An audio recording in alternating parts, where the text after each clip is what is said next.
we're having this new series called the Quarter Life Crisis series.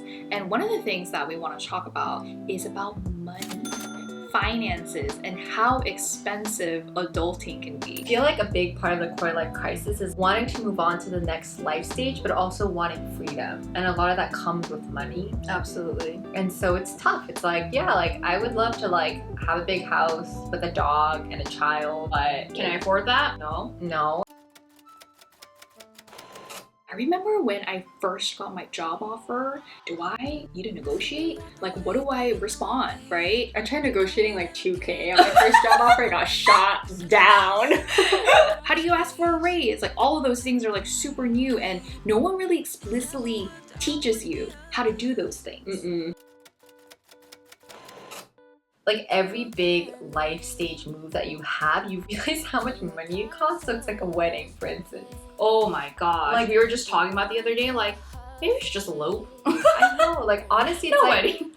Sometimes I'm like, I don't even know if I want a wedding because I feel like it's like a minimum you spend $20K. And I'm like, it took me like X amount of time to save up $20K. It's weird when you start to approach your mid-late 20s, you have like older women or other people telling you like, you should start saving up for your wedding like now. I'm like, dude, I'm not even dating anyone. No, and I'm like, I feel like that's almost like bad karma, saving up for a wedding that doesn't exist. Exactly, I'm like, what? Not on the books.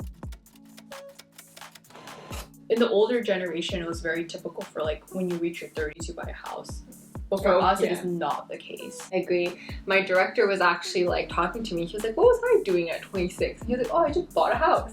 Yeah. And I was like, wow, I could literally not buy a house unless I moved out to like Kentucky. It's true. It's like, and you know what? If I moved out to Kentucky, my salary would probably go down. I think life is just so much more expensive, and you're like, how am I ever gonna buy a house? Where do I even buy a house? Especially like in California. Does that mean I need to like live elsewhere? Yeah, you're like, well, when I get married, and it's like when I have kids. And I feel like that's why nowadays, like a lot of people in big cities are getting married later. They're having kids later. Yep. Actually, I think like the population rate has gone down. Given like the current cost of living, it's not surprising. And I feel like there's just like more education out there, and it's like the #1 cause of poverty is having kids. No, really? Holy shit. Yeah, so it's like, oh. Like I literally went from like, maybe I'll get a dog. Like, oh, no, I'll get a cat. Like, no, I'll just stick to my plants and vegetable garden. I always tell myself, like, right now I feel so comfortable, but if I had a kid, I'd be broke. Oh, yeah. You know, in the past, you could retire with a certain amount. Yeah. Nowadays, it's like, dude, I'll probably be working till I'm 80. I think that's why there's this whole like FIRE movement that's been really popular, which is work your ass off so that you can retire by the time you're like you're 30 or 40 years old. By eating rice and beans for the rest of your life. Basically.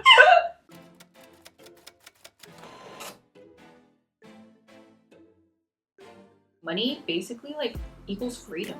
It's not about like buying stuff, right? Yeah. But I think it's also recognizing that everybody has different money goals. It's not always like super fair to yourself to compare where you are at by like the things that you own or the amount of like wealth that you appear to have versus like someone else's. Because maybe you just don't want, you want different things, right?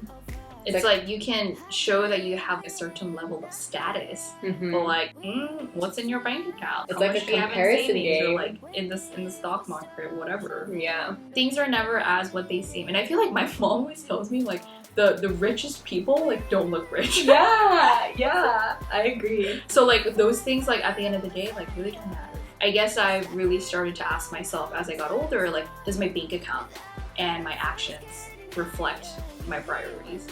So big. And if it doesn't, like, better get on it, right? Yeah. So that was a lot.